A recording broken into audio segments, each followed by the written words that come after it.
IT job కోసం try చేస్తున్నారా? Coding tutor లో ట్రైనింగ్ తో పాటు స్టైఫండ్ అండ్ 100% జాబ్ గ్యారంటీ.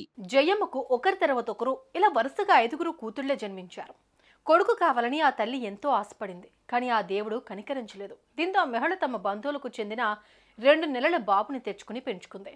కడుపును పుట్టకపోయినా కన్న కొడుకులా చూసుకుంది. ఇంతేకాదు పెరిగి పెద్దవాడు కావడంతో పెళ్లి కూడా చేసింది. కానీ ఇవన్నీ మరిచిపోయి మమకారం మరిచిన ఈ పెంపుడు కొడుకు ఎవరు ఊహించిన ఘోరాన్ని ఒడిగట్టాడు. తాజాగా హైదరాబాద్లో వెలుగు చూసిన దారుణ ఘటన స్థానికంగా తీవ్ర కలకలంగా మారుతోంది. అసలు ఈ ఘటనలో ఏం జరిగింది? ఈ యువకుడు చేసిన ఘోరం ఏంటి?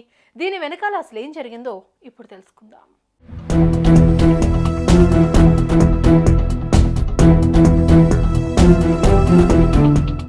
మేడ్చల్ జిల్లా కుత్బుల్లాపూర్లోని ఓ బస్తీలో జయమ్మ, స్వామి అనే దంపతులు నివాసం ఉంటున్నారు. వీరికి 5 కూతుళ్ల సంతానం.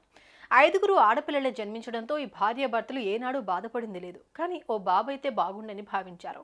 ఇందుకోసం బంధువులకు చెందిన ఓ 2 ఏళ్ల అబ్బాయిని తెచ్చుకుని వేణు అని పేరు పెట్టుకుని అల్లారు ముద్దుగా పెంచుకున్నారు. అలా 10 ఏళ్ల తర్వాత జయమ్మకు ఓ కుమారుడు జన్మించాడు. తన కడుపున కొడుకు పుట్టాడని వేణుపై ఆమెకు మమకారం నలుసంత కూడా తగ్గలేదు.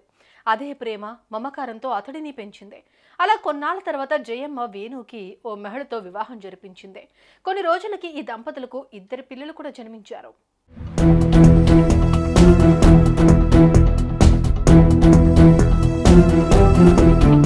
ఇదిలా ఉంటే రాను రాను వేణు మద్యానికి బానిసయ్యాడు. ఇంతేకాకుండా కట్టుకున్న భార్యను తరచూ వేధిస్తూ వచ్చాడు. ఇక ఇతగాడి తీరు నచ్చక మహిళ భర్తను వదిలేసి పిల్లలతో పుట్టింటికి వెళ్లిపోయింది. అయితే గత 18 నెలల కిందట జయమ్మకు జన్మించిన కుమారుడు కనిపించకుండా పోయాడు. అతడి ఆచూకీ కోసం అన్ని చోట్ల వెతికారు. కానీ అతడి జాడ మాత్రం దొరకలేదు. ఇకపోతే గత కొంతకాలం నుంచి వేణు 4 లక్షలు కావాలి అంటూ తల్లి జయమ్మను టార్చర్ చేయడం మొదలుపెట్టాడు.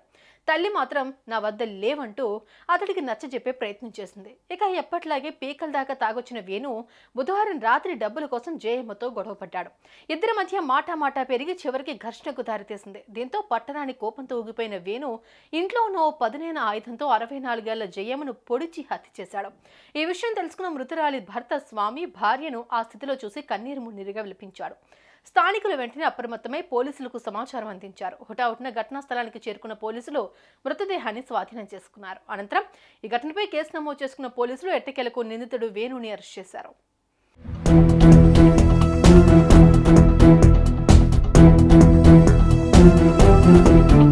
చూసారుగా వేణు కాదు ఈ దుర్మార్గుడు ఎంతటి దారుణాన్ని కొడిగట్టాడో. మమకారం మరిచి ఎంతో ప్రేమతో పెంచి పెద్ద చేసిన తల్లిని ఘోరాతి ఘోరంగా హత్య చేసి ఈ దారుణాన్ని కొడిగట్టాడు. ఈ నిందితుడిని కఠినంగా శిక్షించాలి అంటూ మృతురాలి కుటుంబ సభ్యులు డిమాండ్ చేస్తున్నారు. సుమన్ టీవీలో మీ పర్సనల్ అండ్ బిజినెస్ ప్రమోషన్స్ కోసం కింది నెంబర్కి కాంటాక్ట్ చేయండి.